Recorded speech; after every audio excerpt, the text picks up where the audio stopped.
Okay बच्चों, जैसे हमने लास्ट टाइम इंडियन आर्मी के भारतीय थल सेना के सारे डेजिग्नेशंस और डिटेल्स जो बताई थी, तो आज हम कवर करेंगे भारतीय वायुसेना। क्या कवर करेंगे? भारतीय वायुसेना, इंडियन एयरफोर्स। Indian air force.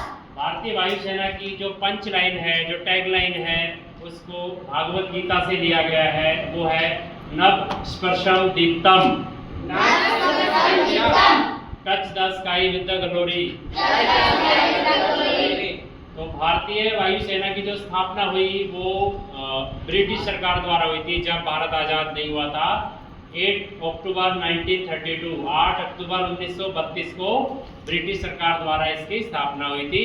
उस समय इसको बोला जाता था रॉयल इंडियन एयरफोर्स। क्या बोला? Royal Indian air force. बिल्कुल। 1950 में भारत के संविधान लागू होने पर, यानी गणतंत्र बनने पर, इसे भारतीय वायुसेना नाम दिया गया। समझ गए? 1950 में। अच्छा, अब हम एक बार ये कवर करते हैं कि इंडियन एयरफोर्स का रैंक स्ट्रक्चर क्या है, रैंकिंग सिस्टम क्या है। जैसे आर्मी में मैंने आपको बताया था ना, सबसे पहले सिपाही होता है, फिर लांस नायक, नायक, हवलदार, ऐसे। तो ऐसे आज हम एयरफोर्स का रैंकिंग सिस्टम सबसे पहले करेंगे। तो आप मेरे साथ में रिपीट करना, ठीक है? सबसे पहले होता है officer rank, air craftsman, leading air craftsman, corporal, sergeant, warrant officer, उसके बाद होता है मास्टर वारंट ऑफिसर। ठीक है। उसके बाद फिर स्टार्ट होते हैं कमीशन ऑफिसर। कमीशन ऑफिसर में सबसे नंबर 1 पे है फ्लाइंग ऑफिसर। सेकंड नंबर पे है फ्लाइट लेफ्टिनेंट। तीसरे नंबर पे है स्क्वाड्रन लीडर। चौथे नंबर पे है विंग कमांडर। आपने देखा था ना विंग कमांडर अभिनंदन वर्धमान, जो पाकिस्तान में जो गिर गया था, उनका एयरक्राफ्ट है ना, तो वो विंग कमांडर थे। अच्छा, 5वें नंबर पे आता है ग्रुप कैप्टन। छठे नंबर पे एयर कमोडोर। 7वें नंबर पे आता है एयर वाइस मार्शल। देन 8वें नंबर पे आता है एयर मार्शल। और जो एयर फोर्स का चीफ होता है उसको बोलते हैं एयर चीफ मार्शल। वर्तमान में जो भारतीय वायुसेना में एयर चीफ मार्शल है, उनका नाम है श्री अमरप्रीत सिंह। हाँ जी, सरदार जी पगड़ी मानते हैं, ठीक है। उनके पास 5000 आवर्स का फ्लाइंग एक्सपीरियंस है, यानी 5000 घंटे का उनको फ्लाइट उड़ाने का एक्सपीरियंस है। समझ गए?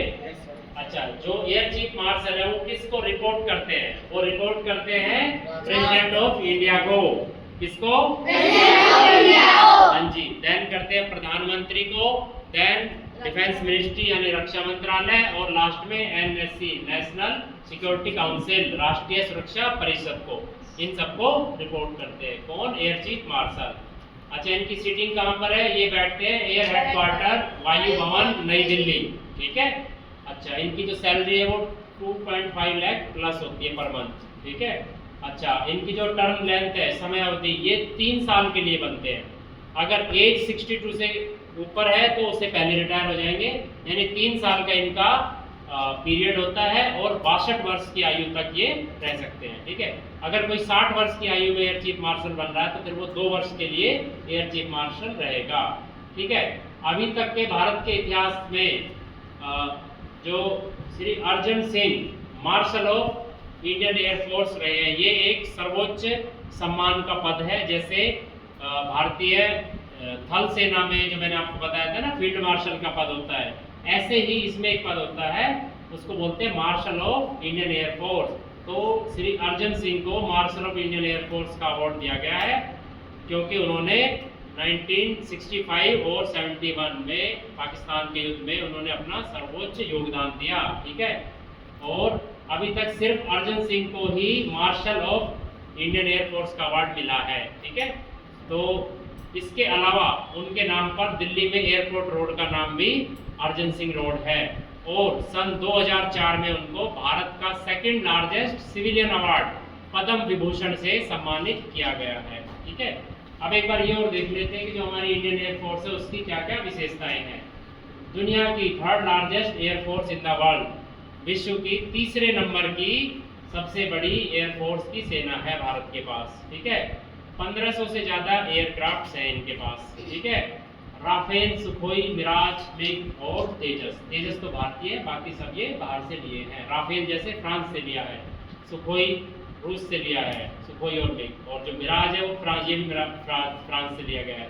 तेजस भारतीय है, ठीक है, लेकिन भारत अभी तक तेजस का इंजन नहीं बना पाया, यानी किसी भी एयरक्राफ्ट का इंजन भारत अभी तक नहीं बना पाया है। तो तेजस का जो इंजन है वो अमेरिका से आना है। अच्छा, भारतीय वायुसेना का एक स्पेशल यूनिट है, उसको बोलते हैं गरुड़ कमांडो। क्या बोलते हैं? गरुड़ कमांडो। ये एक स्पेशल यूनिट है जिनको बहुत ही अच्छा ट्रेनिंग मिली होती है, ये बड़े बड़े ऑपरेशन कर सकते हैं, ठीक है। अच्छा, भारतीय वायुसेना की जो टोटल स्ट्रेंथ है, संख्या है, वो है करीब 1,40,000। कितनी? 1,40,000। हाँ जी। और भारतीय वायुसेना ने जो अपना सर्वोच्च योगदान दिया है, 1965 भारत पाकिस्तान वार, 1971 जिसमें बांग्लादेश बना, 1999 जिसमें कारगिल वॉर, और 2019 में बालाकोट में एयर स्ट्राइक करना, यानी पाकिस्तान में जाके एयर स्ट्राइक करना। और रिसेंटली अभी पिछले महीने जो भारत और पाकिस्तान का जो एक लिमिटेड फाइट हुई थी, उसमें एयरफोर्स ने पाकिस्तान के अंदर जाकर आतंकवादियों के जो कैंप थे उनको तबाह कर दिया, और पाकिस्तान के कई एयरबेस और कई प्लेन जो है उड़ा दिए, ठीक है।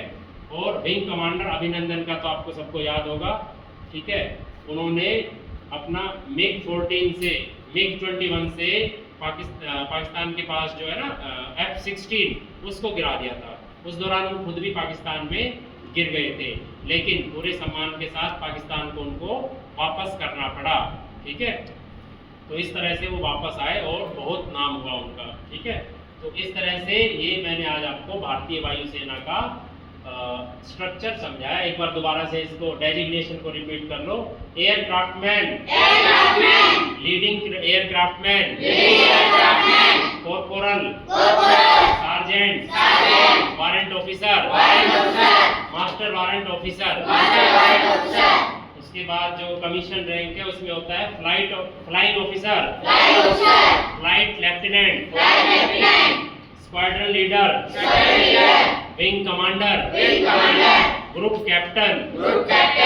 उसके बाद आता है air commodore, air vice marshal, air marshal, then last होता है एयर चीफ मार्शल। मैं आशा करता हूँ कि आज की जानकारी आपको अच्छी लगी होगी, ठीक है। ये आपको सबको याद करनी है।